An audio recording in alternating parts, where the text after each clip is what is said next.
was out in Washington, D.C., visiting my mom and visiting friends, to take a morning and go over to as close to the middle of nowhere as you could actually be in Washington, D.C., and visit the FCC. And I'm wandering the halls for no obvious reason, just some kind of bum wandering the halls in the FCC. And who do I meet but Brendan Carr, FCC commissioner, repeat guest on the show, champion of liberty, and just an all-around good dude who joins us now on our VIP line. So it is great to talk to you again, Brendan.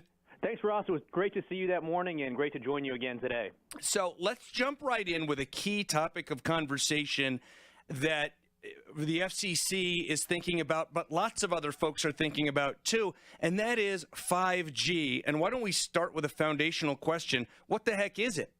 Yeah, 5G is the upgrade to our nation's wireless network that we need to unleash this new wave of innovation. So think about connected cars, think about Internet of Things, virtual reality, all these new applications. We got to upgrade our network to do it. It's also about more competition for home broadband. A lot of your listeners right now feel like, I'm sure, that they have one or no choice for high-speed home internet, and 5G is going to bring greater competition to that market. That's a really good thing for consumers.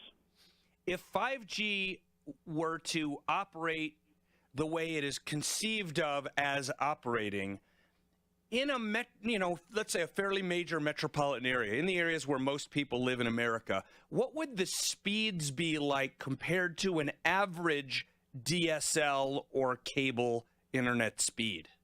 Yeah, they're talking about it being 20 times the speed, for instance, 4G LTE, so the best wireless signal right now, be 20 times faster. So that's a big piece of it. And there's really a global race underway to deploy these new high-speed networks. I was just in Barcelona earlier this week at the world's largest wireless conference.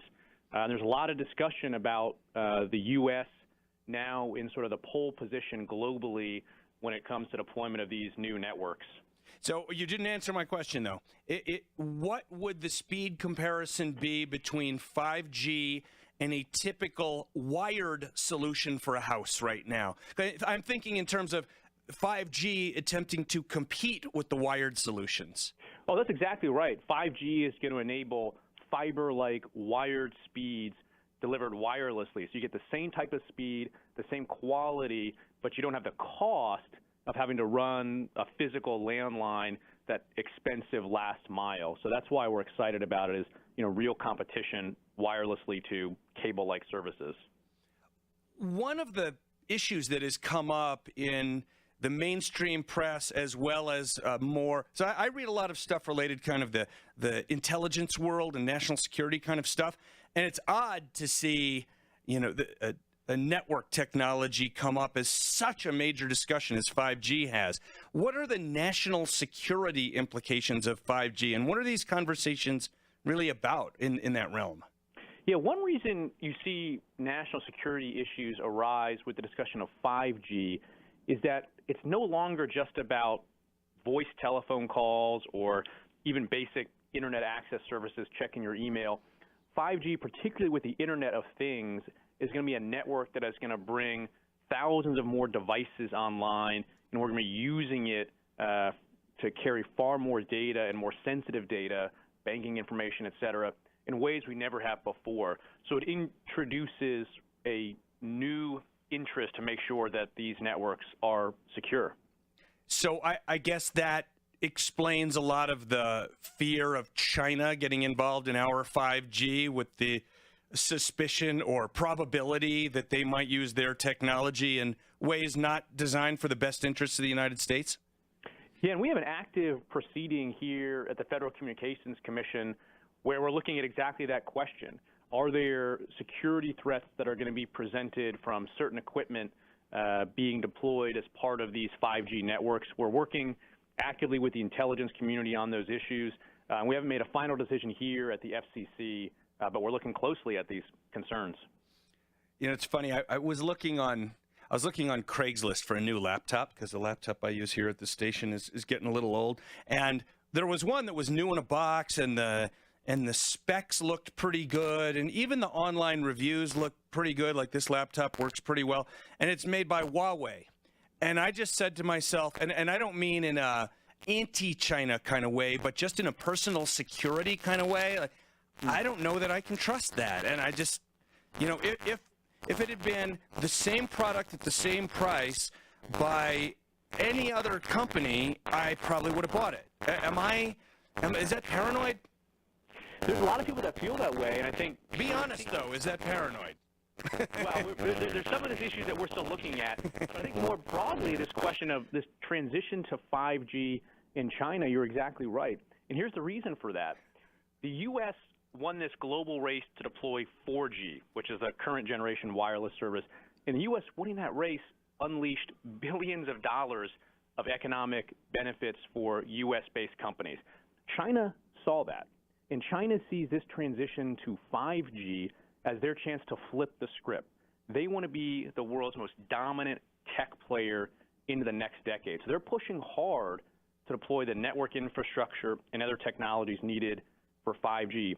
That's why at the FCC we're so focused on getting the government out of the way so that our private sector can invest and compete. As you know, China has a very different system economically than the U.S. They can essentially snap their fingers overnight. They have no local zoning laws and things like that, and deploy this new network. And so that's why part of this fight is a battle between freedom and free market systems and a very different command and control system in China. And so the FCC, we've been streamlining our infrastructure rules to let our private sector invest and compete on approaching a level playing field with what we're seeing in China. And the results are starting to pay off. Internet speeds in the U.S. are up 40%.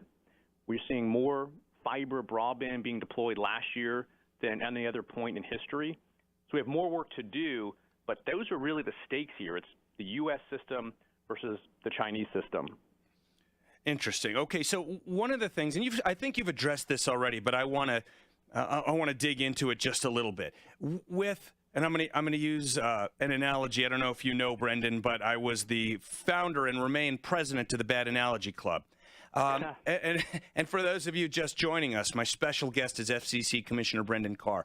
So when you look at smartphones, I believe that at a certain point, when Apple or Samsung or whoever releases the next smartphone, and I think we may have kind of seen that a little bit already with iPhone 10, that the previous model, let's say the 7, because the 8 and 10 came out around the same time, that the 7 was so good that it's not obvious that the upgrade to the 10 is worth the money and it's quite expensive. And so there's some adoption, but maybe not as much as the company had hoped, and iPhone 10 sales did disappoint a little bit.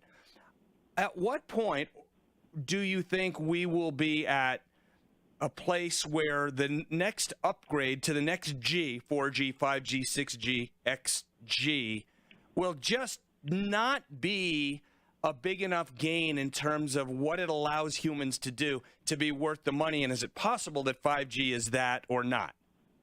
Certainly 5G is not that. Again, when you're talking about 20 times the speed going to 4G to 5G, that's a real significant upgrade, and it's going to allow technologies to be developed that we just can't do today on our current network. And we're starting to see the first 5G phones are actually coming out this year. And think back again when we were on the cusp of 3G to 4G. This was 2008. The biggest drivers of our economy back then were big banks and big oil. After this world-leading 4G network came online, the U.S. saw the $950 billion app economy explode. That's the type of shift that we're thinking about from 4G to 5G, is something that is like that growth of the app economy, but entirely different, that innovators can't even do today because of some of the limits on 4G. That's the type of scale improvement that we're thinking will happen from a technology perspective, but also an economic perspective for the U.S. And my last question for you on 5G, if things go according to the plan that you envision, when would we see the first reasonably large-scale rollout of 5G across major metropolitan areas? Yeah, right now the U.S. leads the world in terms of having the largest commercial deployment of 5G. 14 cities actually saw it last year, and providers are going to more than double that this year. So this year, 2019, is a big year for 5G. Next year will be another one. And what we've done is we've cut about $3.6 billion in regulatory red tape, and that's really helping to accelerate the private sector's rollout of this technology. Speaking of cutting red tape, and you partly answered this question a moment ago, you guys, I mean the pro-liberty and economic rationality sorts of folks at FCC, you and Ajit and whoever your cohorts are on the right side of the issues, ended net neutrality. And the left said the world's going to come to an end. Yeah. And I said the internet got where it got without any regulation. And for these people to say, suddenly we got to have regulation or everything's going to collapse, like it just boggles any attempt at logic. So since the end of net neutrality, has the world come to an end? No, not at all. And it's a great story, actually, about what flourishes under free markets. As you said, when we repealed this 1930s era depression-style utility regulation of the internet, there was predictions of the sky is falling, the internet is going to end, and the results have been quite remarkable, but in the opposite direction. As I indicated, internet speeds are now up 40%. The digital divide in the country, the percentage of Americans without access to broadband, has closed by 25% over the last year. The good-paying blue-collar jobs that are needed to physically deploy the internet, that workforce is looking to nearly double at 20,000 workers because there's so much building and construction of new networks going on. So it's been a remarkable story of regulation matters. When you get the government out of the way, the private sector can invest and compete to the benefit of Americans. I just am waiting for some of the large supporters of net neutrality to come out and apologize and say, oh, sorry, we were wrong. But, you know, we've never seen a doomsday clock go so far in reverse. Yeah. Well, the thing is, you know what, Brendan, you know this as well as I do, Brendan, that their goal wasn't really net neutrality. Their goal was to stifle competition and to make sure that they didn't have to pay for their use of other people's resources. It was just cost shifting and protectionism, and it was total BS, and you guys were heroes for doing what you did. Let me go to an entirely different subject. One of the Dems there at the FCC, and I don't know how many there are, but one of them said that the FCC should ban e-cigarette ads. Tell us about that issue a little bit. Yeah, I think whenever a government official calls for censoring lawful speech based on its content, First Amendment alarm bells should go off. And look, there's a open debate about the role of e-cigarettes. Are they net harm reduction tools? And I think that's a robust and important debate. The government shouldn't be stepping in and taking sides through our authority over broadcast licensees to censor or stop that speech. So I've spoken out about it, but it's also more than about e-cigarettes. Once the FCC seizes authority to use our licensing authority to stop advertisements for one product, there's no limiting principle to that theory. It could be not just other products, but political speech we don't like. So I thought it was important for me and hopefully my colleagues to speak up and say, we're not going to be censoring speech, quote, in the public interest, which was the legal theory laid out. You do understand that progressives have never heard the term limiting principle, right? And I mean this in a rather serious way, Brendan, that progressives are all about an end goal that they want, but they don't even generally claim to have principles that would limit how they can get to that goal. Right, and I think we have to stand up, obviously, for First Amendment values, both when the speech at issue pinches as well as when it comforts. You know, we can't play favorites there. So my view is, you know, we can't be stepping in and censoring speech purely because we disagree with the message. We're all free to use our own individual microphones, yours, my colleagues on the commission, to express our views, but our instinct should not be to go to regulate speech. I've got about 90 seconds left, Brendan. What's the most interesting and important thing that the FCC is working on right now that most people don't know about? Well, this push to 5G is really one of our top priorities. There's also an interesting new generation of low Earth orbit satellites that are being launched, some of them, I believe, this week, that could introduce even more competition for broadband. So I think we're really at an interesting point in time of convergence where this year, next year, consumers are going to get even far more choices for their broadband dollars. So we're getting the regulations right at a point in time at which technology is starting to converge in ways they never have before. So it's an exciting time for consumers getting broadband in the country. And that reminds me, I wanted to mention this before, because it kind of ties these subjects together. One of my main arguments against net neutrality is that it assumed technological stagnation and assumed that there would never be more competition in the broadband industry. And I said on the air, and I'm sure you said in many meetings, at some point in the not too distant future, wireless is going to be a true competitor to wired, and the need for net neutrality, at least the need for net neutrality as made by anybody even attempting to give an honest argument, goes away. Do you think I'm about right on that? I think you're exactly right. One of the premises of utility-style regulation is that it's like a sewer pipe or a water pipe, that it's a dumb pipe, there's no innovation in the network. And what we're seeing increasingly this year with 5G is tremendous innovation, so we have to create the incentives there to invest.